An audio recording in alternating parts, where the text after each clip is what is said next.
Bom, eu queria começar falando do seu livro mais recente, Encruzilhadas. A religião e a culpa estão presentes de muitas formas no livro. Tanto a religião enquanto um discurso, enquanto uma instituição da vida americana, como a espiritualidade e a forma como ela se manifesta em cada um dos seus personagens, muito ligada aos dilemas morais e à questão da culpa. O que veio primeiro? A ideia dessa família imperfeita e as suas encruzilhadas, ou o imperativo de mergulhar nesse tema religioso? E eu queria saber onde você buscou a referência desses grupos de jovens dos anos 1970. It's great to be here. Thank you for having me on. Well, you've asked several questions, and maybe I should start with my own background. I grew up in the Midwest. The 1970s was a very important decade for me. I'd never really written about it before, which made it really fun and crossroads to just settle in to the time in my life that I have the most vivid memories of.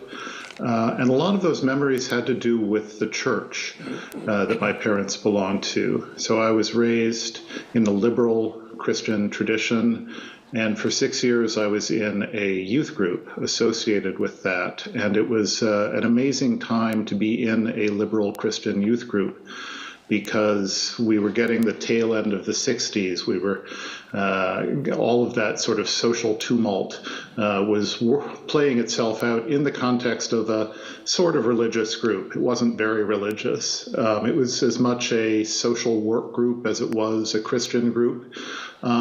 But that left me with essentially a very positive experience with Christianity.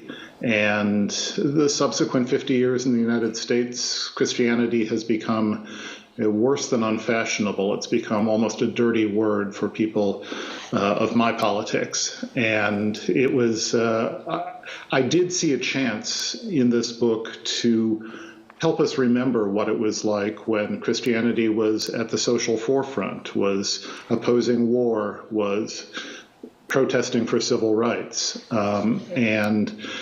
So yeah, I did have the notion of a church, and I really knew that church because I spent 12 years wandering around in it. And that's gold for a novelist, anything you remember that well.